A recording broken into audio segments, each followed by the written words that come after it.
short-term, mid-term, and long-term money. So in the text I described categorizing your money into short-term, mid-term, and long-term.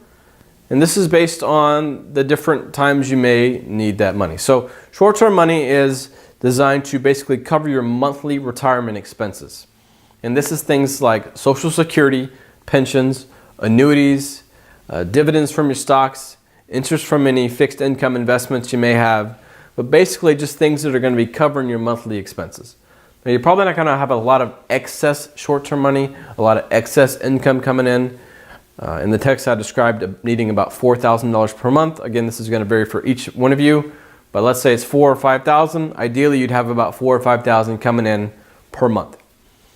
But what happens if an emergency happens? So if something happens to your vehicle, if you need a new roof, if you have a big medical emergency and you just need a lot of cash from your portfolio, well, that's what your midterm money's for. It's kind of a secondary emergency fund, and it's there to get money from your account when you might need it in a bind.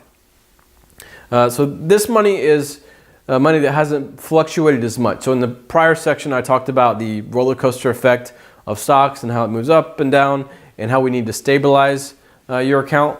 Well, this is the part of the account that's primarily stable. So this is going to be your bond or your fixed income type things in your portfolio. So if you have a 50-50 portfolio, then half of it's going to be in stock type things, half of it's going to be in bond type things. If it's 60-40 portfolio, then 60% of it's going to be in stock type things and 40% some bond type things. But that bond position, that's where you're going to probably pull from to take care of some of these midterm emergencies. But over the long run, for the long-term money, that's where those other 50 or 60% is going to be located. And that's primarily your stock type things. Now, the point of having stocks in retirement is to protect yourself against longevity risk, which is the risk of running out of money too soon, and inflation risk, which is the risk of inflation eroding your purchasing power or your buying power. So once again, in the text I talked about how a $4,000 monthly income over a 20 or 30 year period may end up kind of morphing into a $6,000, $7,000 or $8,000 need, and that a lot of our short-term money actually it's not doing very well at keeping pace with inflation. So Social Security has a cost of living adjustment, and it kind of does, but your pensions and your annuities, they typically don't go up at all with inflation.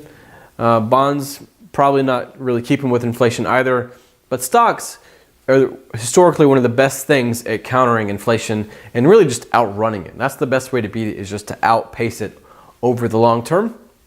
And that's why you're going to keep a good chunk of your money into long-term type holdings that, yes, they're going to be like that roller coaster moving up and down, but no, you're not going to be having to sell from them at a low point, because that's what your short-term money and your mid-term money is doing for you. So you're going to be able to pick and choose when you buy and sell from that long-term bucket, and you're not going to have to do it each and every month. So there's less risk of selling at that low point, which is what we're trying to guard against.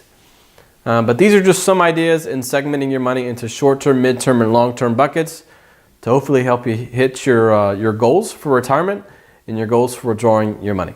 I look forward to sharing more with you in the next coming lessons.